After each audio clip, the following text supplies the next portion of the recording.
All right, welcome back, everyone. We're going to jump right into something pretty interesting today. Sounds good. So we're looking at this idea, right, that something as common as the amino acid L-lysine could help control viral infections. Interesting. Yeah.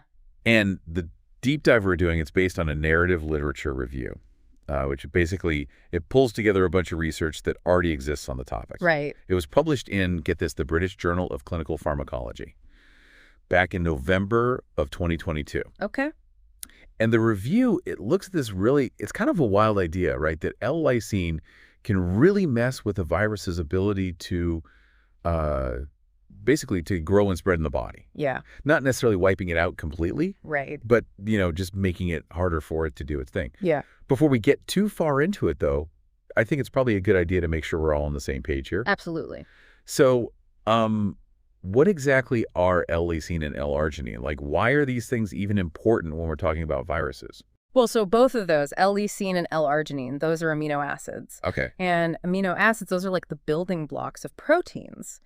And proteins, those do a ton of stuff in the body, right? Like everything from growing new cells to, fighting off infections. Yeah. But the thing is, viruses, they need amino acids too to make their own proteins so they can replicate. Oh, okay. Yeah. Interesting. So viruses kind of hijack amino acids, especially L-arginine, so they can, build their own proteins, make copies of themselves, and spread. You're blowing my mind right now. So you're telling me something I could literally get from food could be messing with viruses. That's crazy. It is pretty wild. So where does L-lysine come into this whole picture? So the way L-lysine works is it actually it competes with L-arginine. Oh, okay. They both want to bind to the same enzymes, but there's limited space. Gotcha. It's kind of like, musical chairs. I like that, yeah. And L-lysine is pretty good at grabbing a seat, so to speak. So when L-lysine wins, the virus basically doesn't get the L-arginine it needs to copy itself. So it's like they're both going after the same resources, but L-lysine is hogging them all. But I'm still a little fuzzy on how that actually stops a virus in its tracks. How's that work? So it actually affects the virus in a couple of ways. First, it kind of messes with the formation of what are called viral capsid proteins. Capsid. Yeah, so think of those as the virus's armor, right? It's what protects its genetic material. Gotcha. Without that sturdy armor, the virus is way more vulnerable. Makes sense. Yeah. So is that the only way L-lysine interferes? Nope. It can also directly mess with the virus's ability to replicate its DNA. Oh, wow. Yeah. So, you can think of DNA replication like making a photocopy. Okay. You need the right stuff to get a good copy, right? Yeah. L-lysine basically throws a wrench in that whole process and makes it really hard for the virus to make more copies of itself. So it's kind of like jamming up the copier. I love it. Okay. Now, I remember something in the paper about, how traditional antiviral medications, they often have a tough time with those viruses that kind of hide out in the body, right? Right. The ones that go dormant. What are those called again? Latent viruses. Latent viruses, yeah.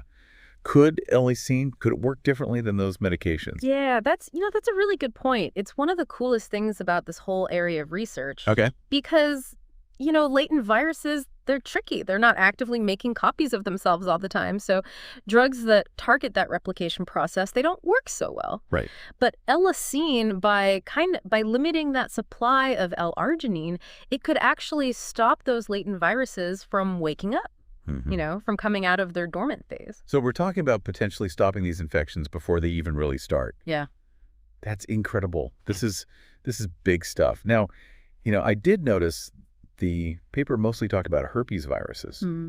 Does that mean this only works for those types of viruses? Well, herpes viruses are definitely a big focus of this research, yeah. Okay. But remember, the big idea here is this competition between L-lysine and L-arginine. Right. A lot of different viruses, they use L-arginine. Oh. So, it's possible this could have way bigger implications. And it could lead to new treatments for all kinds of things like, Epstein-Barr virus, the one that causes mono. Right. Or even, some types of cancer that are linked to viruses. This could be huge. So are we saying everyone should just start taking tons of L-lysine supplements? Whoa, hold on. It's still early. Okay. We need more research. Okay.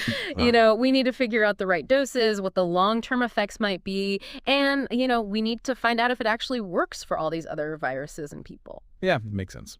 So definitely talk to your doctor before you start taking any new supplements. Always good advice. It's easy to get excited about this stuff, right? But you're right, we got to be cautious. So, we don't have all the answers, but I think this deep dive has shown us some really, really interesting possibilities. Like, if something as simple as an amino acid can mess with a virus, what else is out there?